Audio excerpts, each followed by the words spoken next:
Hey everybody, and Tony here with a review of Wolfgang Amadeus Mozart's Idomeneo, live from the Metropolitan Opera House, which I saw last night at the Kino and der Kulturbrauerei. The conductor was James Levine. The production, sets, and costumes were done by the late, great Jean-Pierre Bonnel. The lights were done by Gil Wexler. The director was David Knois, and the filmographer was Barbara Willis-Sweet. Idomeneo was an opera composed by Mozart ever since he was only 24 years old, and this proved to be very successful. And when the Met featured it in its Met in Live HD productions, I was really excited to catch it because I mostly knew Idomeneo in terms of its music, from Idomeneo's For del Mar, Arbace's Se il tuo duol, Idamante's Nono Colpa, Elettra's show-stealing arias Tutto il cor vi sento, Idol mio, and of course the ever-difficult Doreste Daiace, and Ilias Se il padre perdei, Padre, Germani, Addio, and Zefiretti Lusinghieri. The basic story goes like this. Idamante is in love with the captured Trojan princess Ilia. Unfortunately for him, there is another third wheel who has her eyes set on him, the Cretan princess and daughter of Agamemnon, Elettra.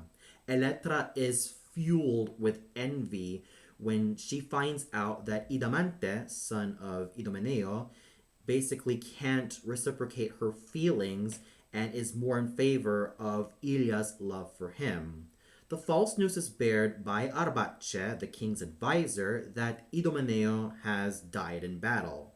It's only until a twist of fate that Idomeneo comes back from war and has no choice but to offer his son as a sacrificial lamb to the sea god Neptune, which is basically why Idomeneo can't really reciprocate his fatherly feelings towards his own son.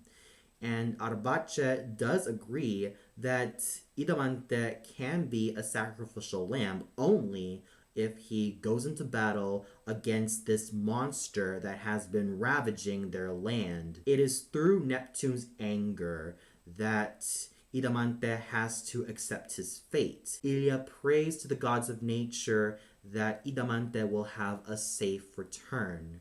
And after Idamante slays the monster, Idomeneo is about to sacrifice him, aka kill him. It's not until a moment of Deus Ex Machina that Neptune decides that Idomeneo should spare Idamante. There is general rejoicing after Idamante is spared and he gets to be together with Ilia, all except for Elettra, who just goes stark raving mad and really swears upon the Furies that she might have her revenge, but she collapses and either she is dead or probably taken away to a loony bin or both. So the opera ends with Idamante taking Ilia's hand in marriage and becoming the new king and Ilia becoming the new queen of Greece, with Idomeneo abdicating the throne to his son, and there is general rejoicing all around. With that little synopsis out of the way, let's get on to what I thought about the production, costumes, singers,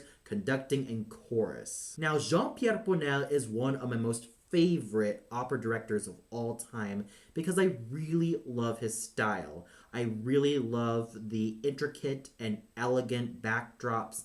I really love the costumes that he has, especially when it comes to Baroque or operas by Mozart or Handel, what have you.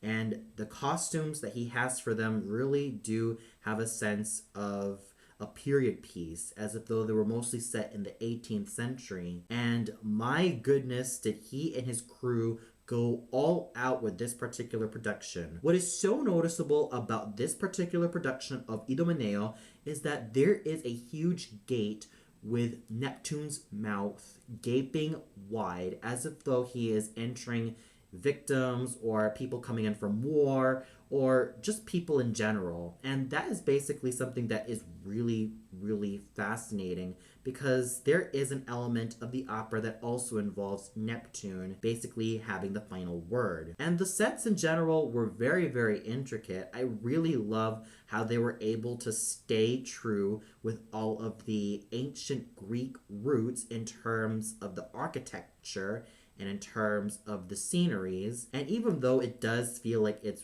one set all the way through, it still manages to be very, very intricate. And the costumes are just excellent all around. I really, really love them. They're very well detailed. They have this sense of combining elements from ancient Greece with elements from the 18th century, and it just meshes together very, very well. It just goes to show that even though Idomeneo does take place in ancient Greece, where it based its roots from, the 18th century roots found in Mozart and many other composers are still very evident with this particular production. So I'm not going to mince words here. I really loved this production from beginning to end, and I enjoyed it all the way through. And now we get to the singers, starting off with our title hero, sung by Matthew Polenzani, a tenor I have been following for quite some time. In terms of Idomeneo, you really need not only a full lyric tenor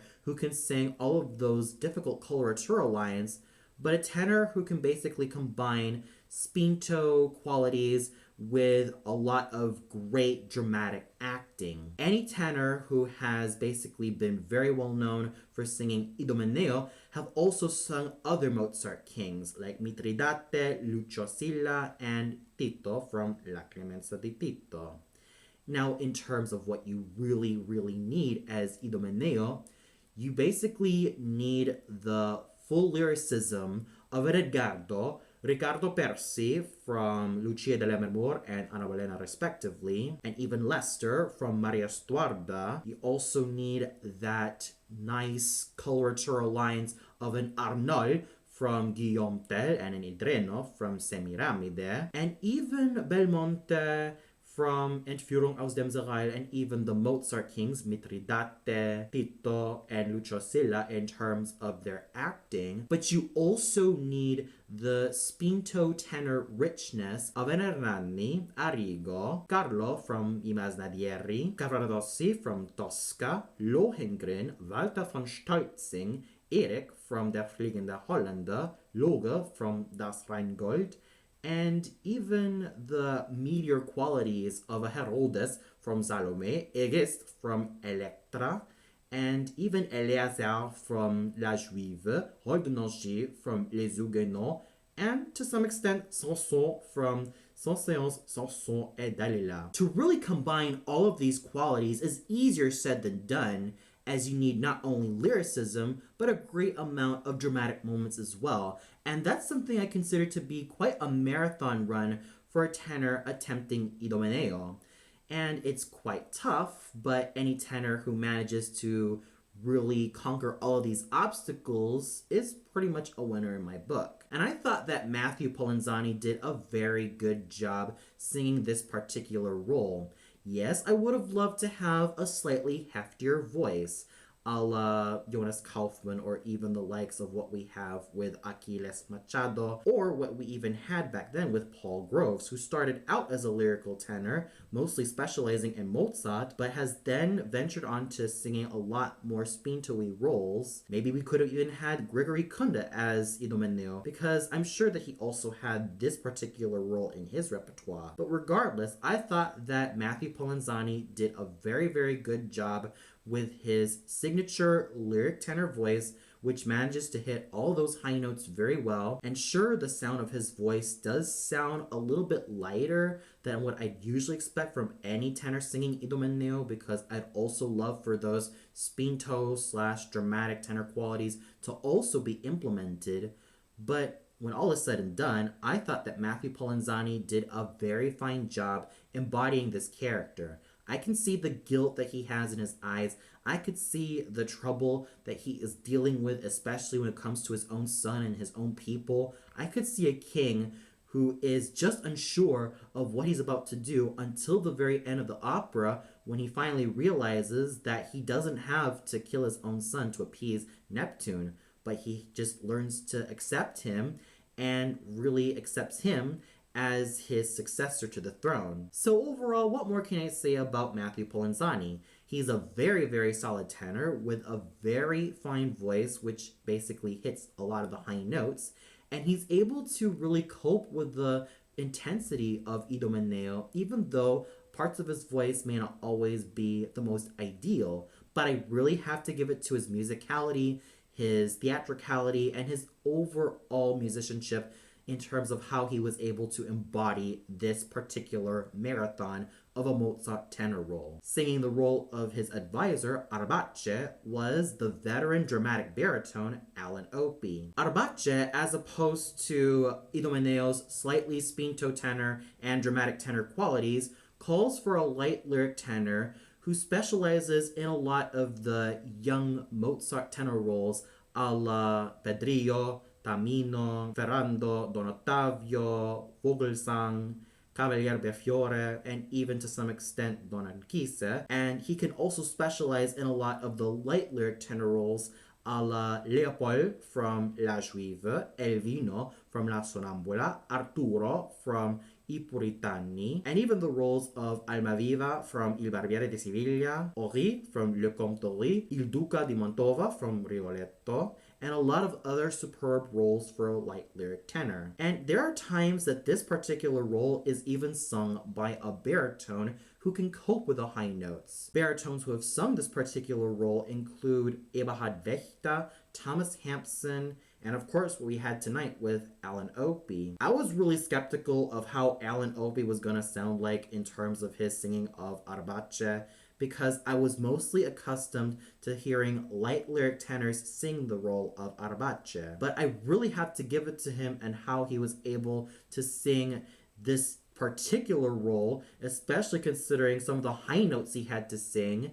And I have to really give it to him. For someone who is currently in his 70s, he really has a very strong and well-tuned voice, and how he was able to sing this particular character was just really awesome. Sure, I would have loved to have a tenor like Klaus Florian Vogt or even Juan Diego Flores singing this particular role, but I still have to give my hat off to Mr. Alan Opie on how he was able to embody Arbace. He was able to embody him with nobility and strength.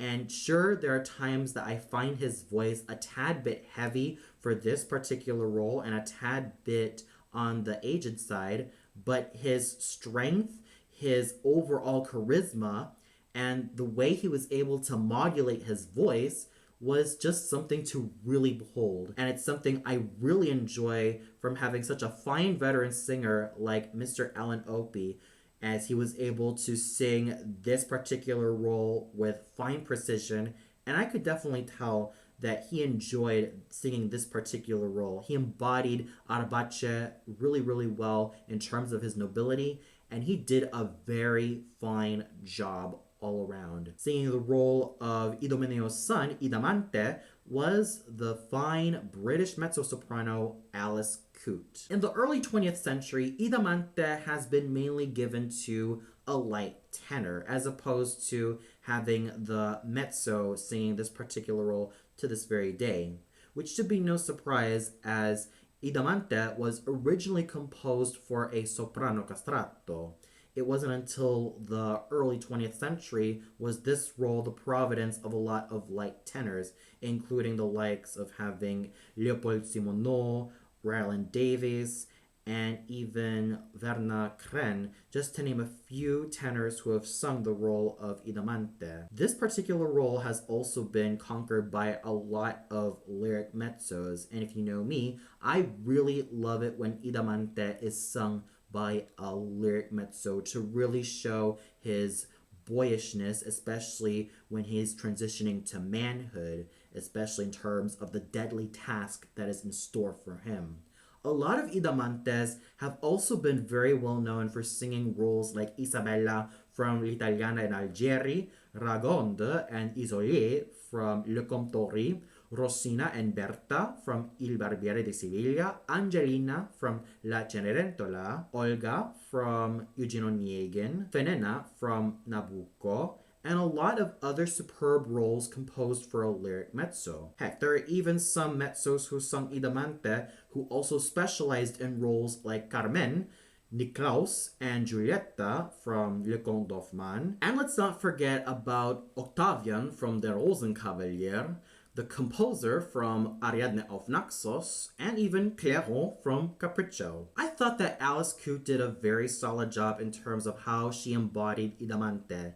Yes, she kind of had an iffy start, which should be no surprise as this particular mezzo has been singing roles like the trouser roles and even a lot of the lyric mezzo roles for quite some time, so there was a little bit of wear and tear in her voice.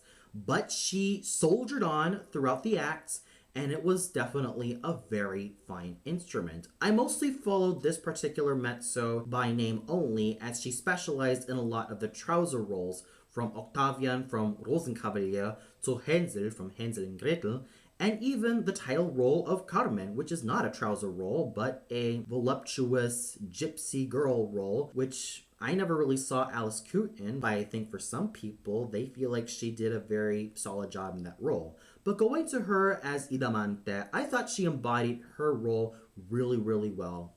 I really love that sense of boyish wonder that she has embodied with this particular role. I really love that transition that she makes her character go through from young boyhood to manhood, and it's just a very fine characterization all throughout. I also love the fire and passion that she has for this particular character, and it's very, very evident in how she was able to act and also sing. And I thought she did a very fine job all around. Then we have Princess Elettra, daughter of Agamemnon, sung by the very fine South African spinto soprano Elsa van den Heever. What you really need from Elettra is a true dramatic coloratura soprano.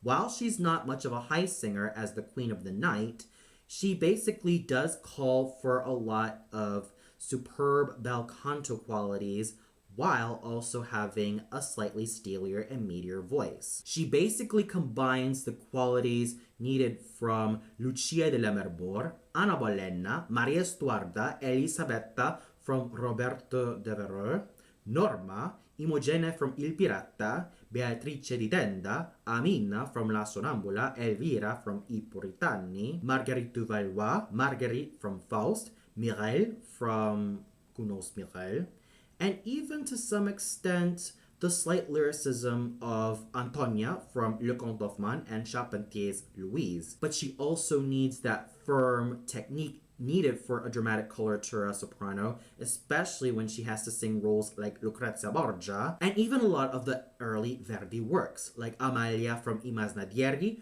Lucrezia from I Due Foscari, Giovanna d'Arco, and even what we had with Violetta from La Traviata. Yes, there were also some Elettras who were equally successful in roles like Agathe from Der Freischütz and Elisabeth from Tannhäuser, and those included the likes of Elisabeth Grima and Sena Urinats. But if you ask me, I actually prefer it when I have a dramatic coloratura soprano singing the role of Elettra. Yes, we even had the likes of Luciana Serra, Edita Gruberova, Mariela de Villa, and Claudia Kunz-Eisenlohr, and also Olga Makarina, who also sang the role of Elettra, proving that when you combine the florid singing and even that of the deadly, lethal precision of a coloratura soprano with that of a true spinto soprano in terms of the steeliness that she needs in her voice, then Elettra can be quite a challenging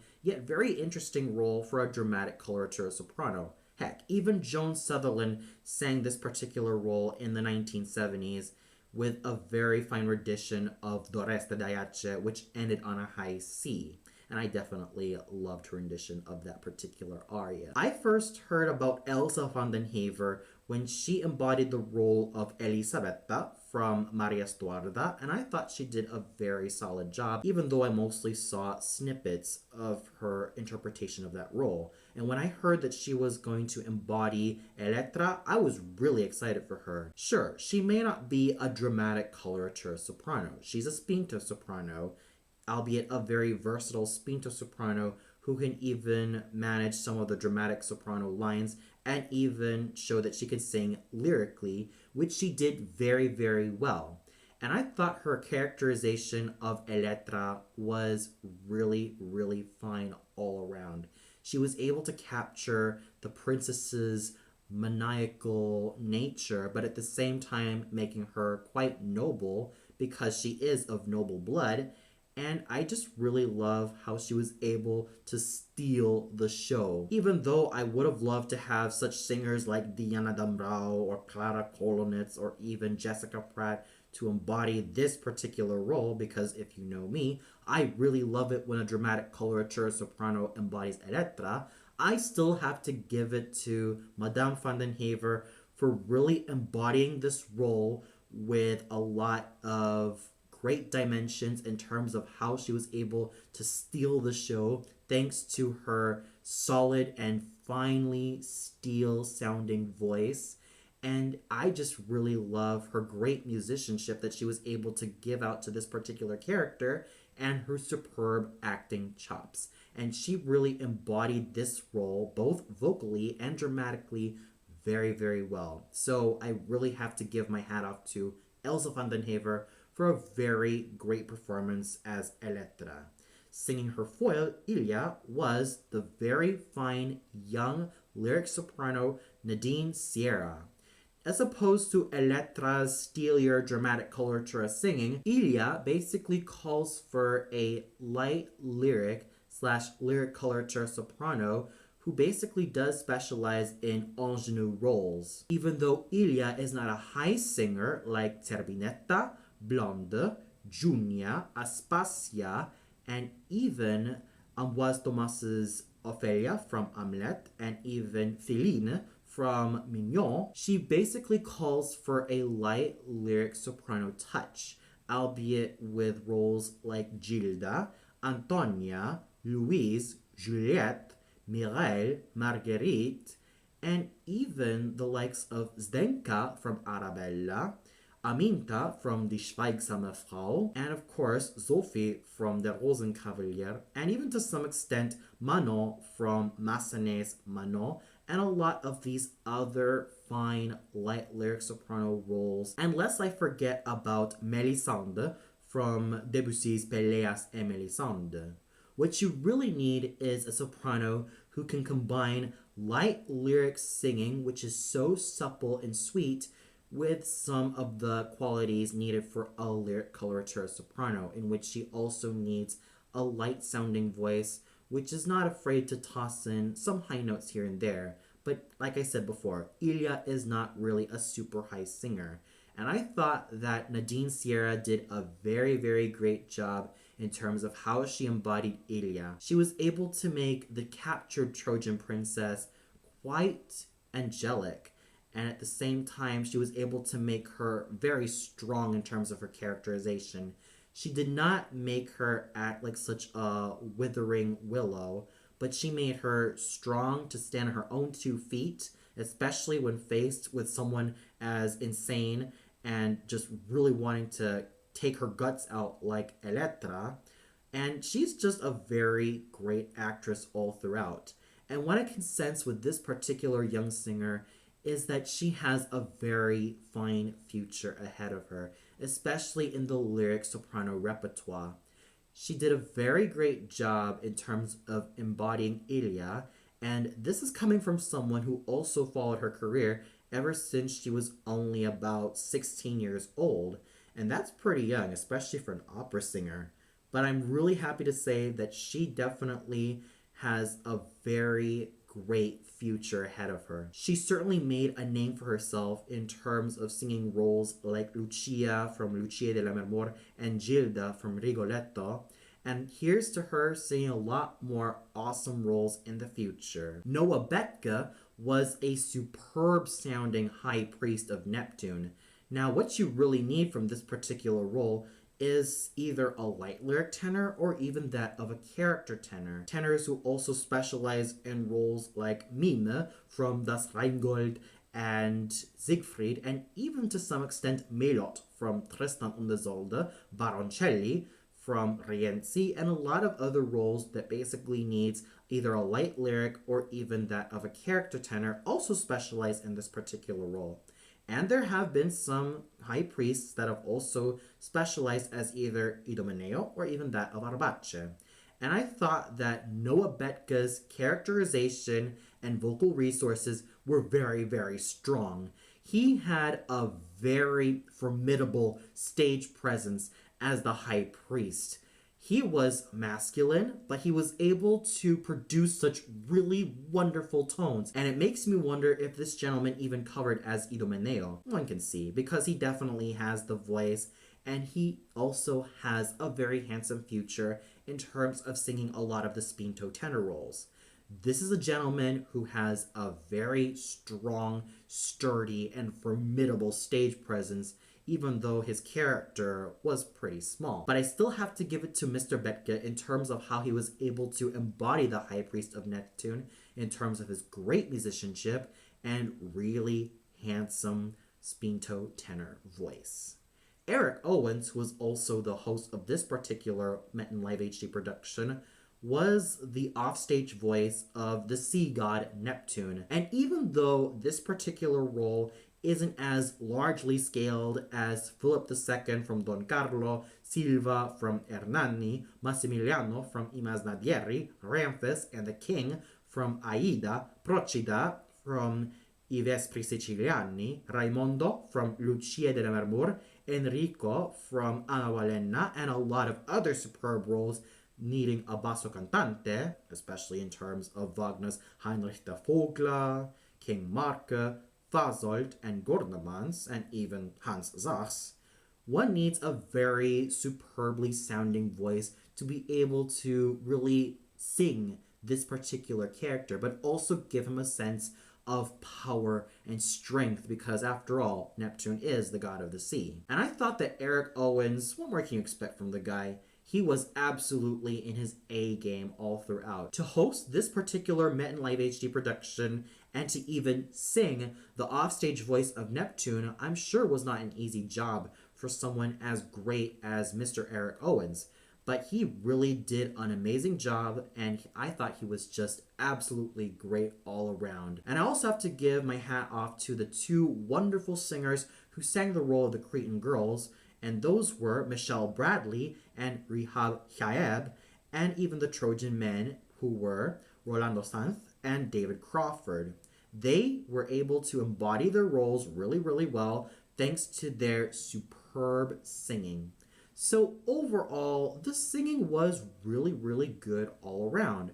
Everyone went together, and it was just a very fine collaborative effort from beginning to end. And the conducting done by Maestro James Levine was, as to be expected, very, very solid. I especially love those moments of tension that he gives to certain moments. And he was just a great conductor all around from beginning to end. And I also have to give my hat off to the Met's chorus and orchestra for continuing to do a very great job of what they had to do. So overall, this production of Idomeneo presented by the Metropolitan Opera House was really, really wonderful, with such great singing by Polenzani, Coote, Vandenhaver, Sierra, and Opie, to such great conducting by Master James Levine. I thought this particular production of Idomeneo was just really great from beginning to end. Well, that's all for now. Be sure to tune in for another review. So until then, have a great day, everybody.